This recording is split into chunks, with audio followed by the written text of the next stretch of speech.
Hello and welcome to up news section. मेरा नाम तौहीदुर रहमान है, मैं हूं टीम अपस्किल से। और अपन्यूज वो सेक्शन है जहां पे इस हफ्ते से डिजिटल मार्केटिंग की जो भी न्यूज़ होती है, इंडस्ट्री न्यूज़ बेसिकली, वो आपके साथ शेयर करते हैं। लेकिन वीडियो को आगे बढ़ने से पहले मैं आपको बता देता हूं कि आज हम लोग यहाँ पे क्या क्या कवर करने वाले हैं। तो सबसे पहली न्यूज़ मैं आपको ये बताऊंगा कि गूगल का जो स्ट्रक्चर्ड डेटा है, तो वहाँ पे जो है गूगल के जॉन मूलर ने उसको थोड़ा सा ये बताया कि स्ट्रक्चर्ड डेटा कैसे काम करता है। और आपका जो है उन्होंने ये बताया कि स्ट्रक्चर्ड डेटा जो है बहुत ही एक्सट्रीमली लाइट सिग्नल है। किस कॉन्टेक्स्ट में बोला है वो मैं आपको बताऊं। उसके बाद यहाँ पे बात करेंगे दूसरी न्यूज़ की। तो भाई गूगल का जो नॉन इंडेक्स्ड पेजेस होते हैं, ये बताया गया है कि वो यहाँ पे कोर वेब वाइटल्स को इम्पैक्ट कर सकते हैं। किस तरीके से वो मैं आपको बताऊंगा। तीसरी न्यूज़ में हम बात करेंगे कि पिंटरेस्ट के जो बोर्ड्स हैं उनको यहाँ पे अपग्रेड कर दिया गया है, जहाँ पे 3 नए फीचर जो यहाँ पे लॉन्च कर दिए गए हैं। वहीं पे चौथी न्यूज़ में ये डिस्कस करेंगे कि ट्विटर जो है अब आपको स्नैपचैट में जो भी आपके ट्वीट्स हैं उसको शेयर कर सकते हैं। पांचवी न्यूज़ में हम बात करेंगे कि गूगल को यहाँ पे FTC ने सू कर दिया है। बताया गया है कि एंटी कॉम्पिटिटिव जो कॉन्डक्ट होता है उसके वजह से उनको यहाँ पे सू कर दिया गया। लेकिन वीडियो का सिलसिला शुरू करने से पहले अगर आप एक न्यू व्यूअर हैं तो ऐसे ही वीकली अपडेट्स के लिए और बाकी के इंडस्ट्री से रिलेटेड जो भी वीडियोस होती हैं, यूजफुल इन्फॉर्मेटिव वीडियोस के लिए हमारे चैनल को सब्सक्राइब करके बेल आइकन को जरूर दबा दीजिएगा। बात करें यहाँ पे सबसे पहले न्यूज़ की, तो गूगल के जॉन मूलर ने कई सारे मल्टीपल पॉइंट्स को जो यहाँ पे क्लैरिफाई किया है कि भाई गूगल कैसे स्ट्रक्चर्ड डेटा को यूज़ करता है। वहीं पे मैं आपको बता दूं कि गूगल के जॉन मूलर ने जो है यहाँ पे एक ट्विटर कॉन्वर्सेशन में काफ़ी इंसाइटफुल कमेंट्स करते हुए ये बताया कि गूगल जो है स्ट्रक्चर्ड डेटा को कैसे यूज़ करता है और क्या होता है स्ट्रक्चर्ड डेटा। वहीं पे उन्होंने जो है यहाँ पे ये भी बताया कि भाई स्ट्रक्चर्ड डेटा का जो है गूगल सिग्नल के लिए क्या इंपॉर्टेंस है। तो शुरुआत जो है यहाँ पे गूगल के जॉन मूलर ने ये क्लैरिफाई करते हुए किया कि किस तरह का जो आपका स्ट्रक्चर्ड डेटा है उससे एक्स्ट्रा कंसिडर किया जाता है। जहाँ पे उन्होंने आगे बढ़ने से पहले ये बताया कि जो web page structured data type है वो कैसे जो है काम करता है। जहाँ पे उन्होंने बताया कि जो web page structured data type है उसको जो है बहुत ही ज़्यादा जनरल यहाँ पे कंसिडर किया जाता है, और बाकी मूलर की माने तो वो जो है सुपर ऑब्वियस है। उन्होंने ऐसा करके जो है कुछ बताया। वहीं पे जॉन मूलर ने आगे ये बताया कि भाई स्ट्रक्चर्ड डेटा जो होता है गूगल के लिए उनको 2 काइंड्स में स्प्लिट किया जा सकता है। जहाँ पे सबसे पहला तो है आपका रिच रिजल्ट स्ट्रक्चर्ड डेटा, दूसरा है आपका non rich result structured data.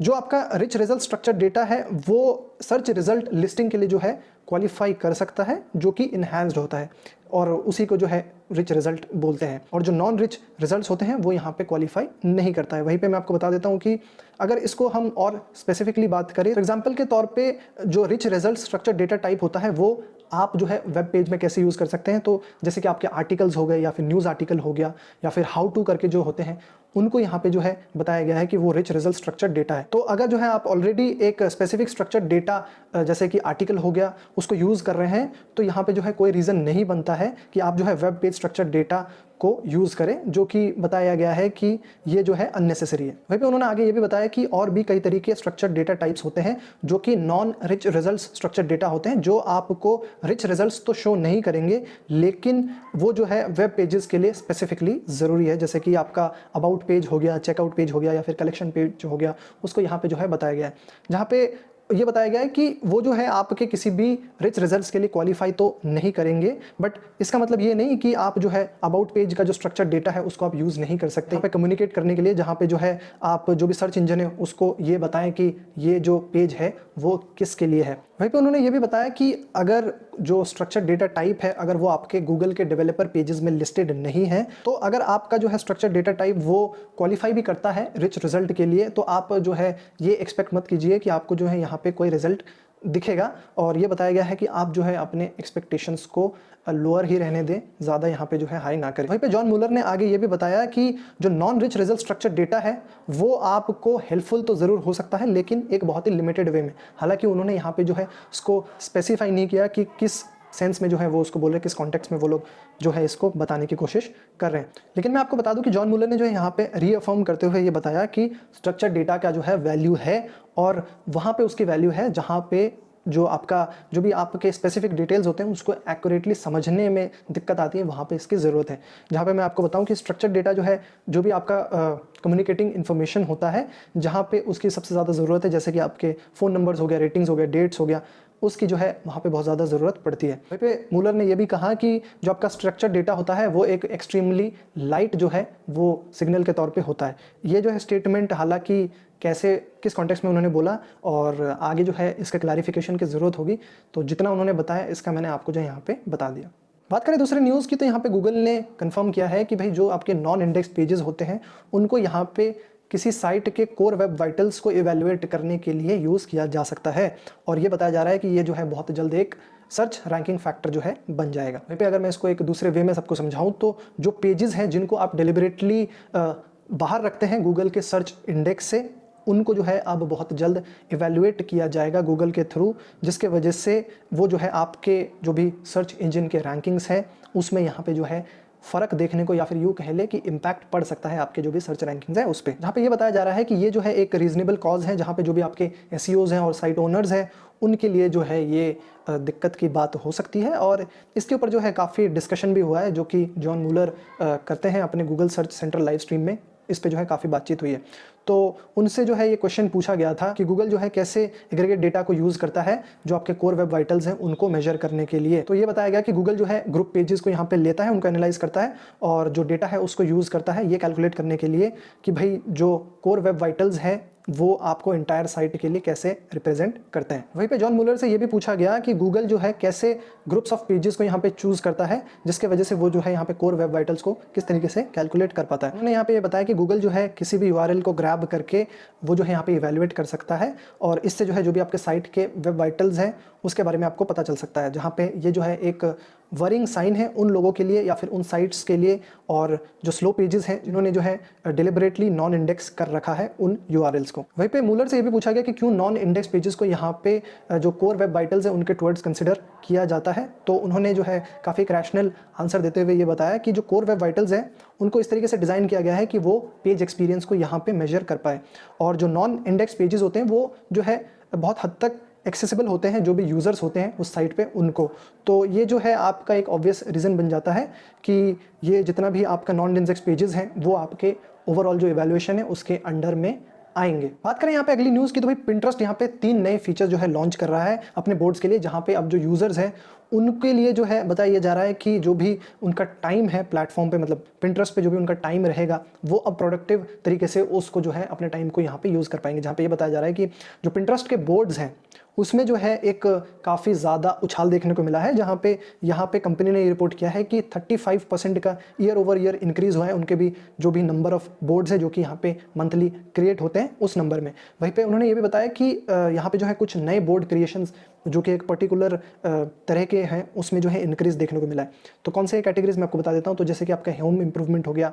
At home workouts हो गए, बेबी प्रोडक्ट्स हो गए, एसेंशियल गुड्स हो गए, गिफ्ट्स हो गए, इसमें जो है आपका क्या बोलते हैं कि इंक्रीज़ देखने को मिला है बोर्ड क्रिएशंस में। वहीं पे आप बात कर लेते हैं कि पिंटरेस्ट ने जो है यहाँ पे अपने बोर्ड्स में क्या अपग्रेड कर रहा है और कौन से वो नए फीचर्स लेके आ रहा है। तो सबसे पहले तो यहाँ पे ये बताया है कि जो भी आपके जो पिन्स हैं उसमें नोट टू सेल्फ करके जो है एक नया फीचर आ रहा है। वहीं पे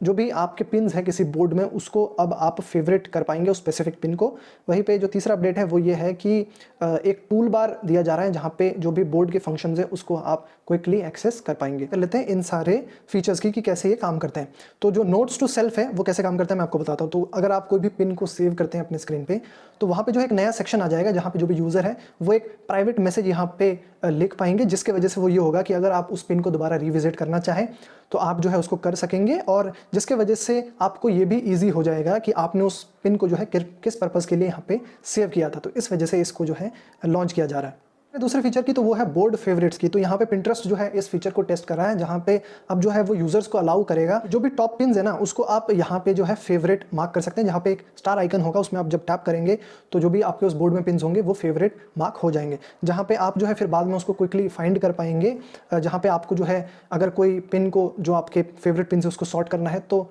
वहाँ पे जाके फेवरेट्स के ऑप्शन में जाके जो है आप उसको देख भी पाएंगे। और ये भी बताया जा रहा है कि पिंटरेस्ट में जो है एक्टिव बोर्ड्स में मोर देन यहाँ पे जो है 150 पिन से ज़्यादा होते हैं, तो आपको जो है ये फीचर काफ़ी हेल्प करने वाला है। वहीं पे बात करें अगर तीसरे फीचर की तो यहाँ पे न्यू बोर्ड टूल बार करके एक जो है यहाँ पे फीचर दिया जा रहा है, जहाँ पे पिंटरेस्ट जो है अब जो बोर्ड्स हैं उनको नेविगेट करने के लिए ईजी यहाँ पे कर रहा है। जहाँ पे जो भी नया टूल बार होगा जो कि आपके टॉप ऑफ द स्क्रीन पे शो होगा वहाँ से जो है आप जो भी एक्शंस हैं वो आप बोर्ड में ले पाएंगे। जैसे कि उस टूल बार में जो है आपको क्विक एक्सेस यहाँ पे देखने को मिलेंगी, organizing pins, exploring more ideas related to pins, viewing notes, to do list, और भी बहुत सारे ऑप्शंस आपको यहाँ पे देखने को मिल जाएंगे। बात करें यहाँ पे अगली न्यूज़ की तो भाई ट्विटर यहाँ पे स्नैपचैट के साथ इंटीग्रेट हो रहा है और अब जो है यूज़र्स को यहाँ पे ये फ़ायदा होगा कि आप जो भी आपके ट्वीट्स हैं उसको डायरेक्टली आप अपने स्नैप्स में शेयर कर सकते हैं। फिर मैं आपको बताऊं कि ये जो है बहुत अच्छा ऑप्शन है, क्योंकि इससे पहले क्या होता था कि अगर आपको कोई ट्वीट शेयर करना होता था, जो सबसे ईजी ऑप्शन हुआ करता था वो तो यही था कि भाई आप पहले स्क्रीनशॉट लेते थे, फिर उसको जो है शेयर करते थे क्रॉप करके या बिना क्रॉप करे। लेकिन अब जो है ये हो गया है कि अब डायरेक्ट आप जो है अपने ट्वीट्स को सीधा आप शेयर कर पाएंगे अपने स्नैप्स में। वहीं पे मैं आपको बता देता हूँ कि ये जो अपने ट्वीट्स को शेयर करने की जो एबिलिटी है, फिलहाल वो आपको जो है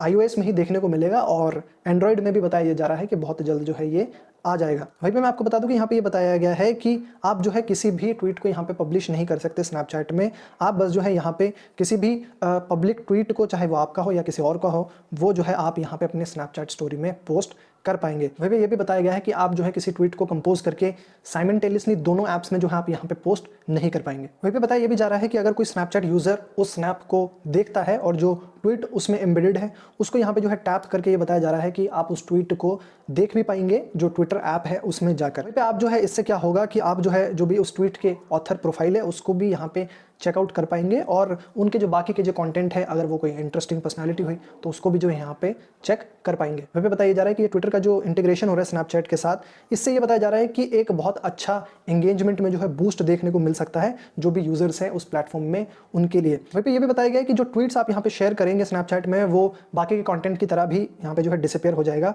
और ये भी यहाँ पे स्पेसिफाई किया गया है कि अगर एक ट्वीट जो है वो ट्विटर पे डिलीट कर दिया जाता है, लेकिन अगर आपने जो है उस ट्वीट को पहले ही शेयर कर दिया है स्नैपचैट में, तो तब जो है यहाँ पे यूजर्स को ये दिखाया जाएगा कि जब आप उस स्टोरी को ओपन करेंगे ये बताया जाएगा उसमें कि this tweet has been deleted, ऐसा करके आपको जो है शो करेगा। बात करें यहाँ पे अगली न्यूज़ की, तो फेसबुक को यहाँ पे जो है फेडरल ट्रेड कमीशन यानी FTC ने सू कर दिया है, जहाँ पे ये बताया गया है कि फेसबुक जो है यहाँ पे एक मार्केट लीडर की पोजीशन जो है मेंटेन किए हुए हैं और यहाँ पे जो है उनके जो भी सालों साल जो उनके एंटी कॉम्पिटिटिव कॉन्डक्ट रहे हैं उसके वजह से उनको यहाँ पे सू किया गया। हालांकि मैं आपको बता दूं कि ये जितनी भी एलिगेशंस लगाए गए हैं FTC के द्वारा, उनको जो है कोर्ट में प्रूव भी करना पड़ेगा, उसके बाद ही जो है यहाँ पे कुछ हो पाएगा। तो मैं आपको बता देता हूँ कि यहाँ पे जो है क्यों ऐसा FTC ने उनके ऊपर ये चार्जेस लगाए। तो मैं आपको बता देता हूँ कि ये बताया गया है कि सालों से जो है फेसबुक यहाँ पे एक मोनोपोली जो है क्रिएट किए हुए है, जो भी आपका पर्सनल सोशल नेटवर्किंग है उस फील्ड में, जहाँ पे उन्होंने बताया कि वो जो है इलीगली अपनी जो मोनोपोली है वो यहाँ पे मेंटेन किए हुए हैं।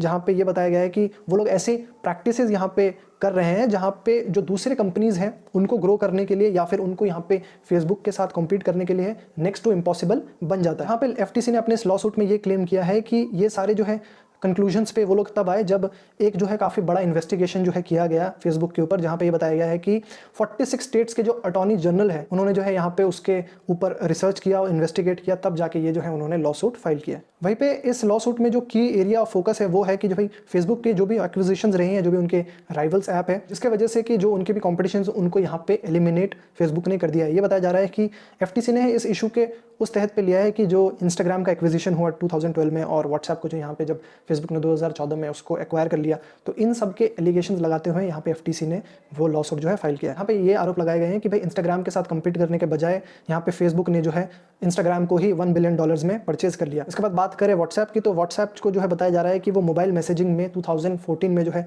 ग्लोबल लीडर था, जिसके वजह से ये बताया जा रहा था कि जो फेसबुक का मैसेंजर है उसके लिए खतरा साबित हो रहा था। और फेसबुक ने क्या किया, उस थ्रेट को एलिमिनेट करने के लिए जो है उन्होंने $19 बिलियन में व्हाट्सएप को ही एक्वायर कर लिया। इसके साथ मैं आपको ये भी बता दूं कि FTC ने जो है यहाँ पे क्लेम किया है कि फेसबुक जो है यहाँ पे जो भी है वो लोग यहाँ पे एंटी कॉम्पिटिटिव कंडीशंस यहाँ पे इंपोज करते हैं जो भी आपके थर्ड पार्टी सॉफ्टवेयर्स होते हैं उसमें। यहाँ पे ये बताया गया कि फेसबुक जो है यहाँ पे जो भी आपके सॉफ्टवेयर डेवलपर्स हैं उनका जो भी एक्सेस होता है, वैल्यूएबल इंटरकनेक्शंस जो प्लेटफॉर्म में होते हैं, उनको जो है यहाँ पे फेसबुक कट ऑफ कर देता है। जहाँ पे जो भी APIs होती हैं जो अलाउ करती है थर्ड पार्टी ऐप्स को कि भाई वो इंटरफेस कर पाए फेसबुक के साथ, उनको जो है यहाँ पे कट ऑफ कर दिया जाता है। वहीं पे अगर अब हम बात करें तो भाई फेसबुक के साथ यहाँ पे क्या हो सकता है, मैं आपको बता दूं कि यहाँ पे जो है एक लंबा बैटल चलने वाला है दोनों के बीच में, जहाँ पे ऑल्दो FTC जो है वो एक पावरफुल ऑर्गेनाइजेशन जरूर है, लेकिन वो लोग जो है फेसबुक को फिलहाल तो कुछ फोर्स नहीं कर सकते जब तक जो भी चार्जेस हैं, जो भी एलिगेशंस हैं वो यहाँ पे साबित ना हो जाए। अगर मैं आपको बता दूं कि बाई चांस अगर यहाँ पे जो भी FTC ने एलिगेशंस लगाए हैं अगर वो यहाँ पे सही साबित हो जाते हैं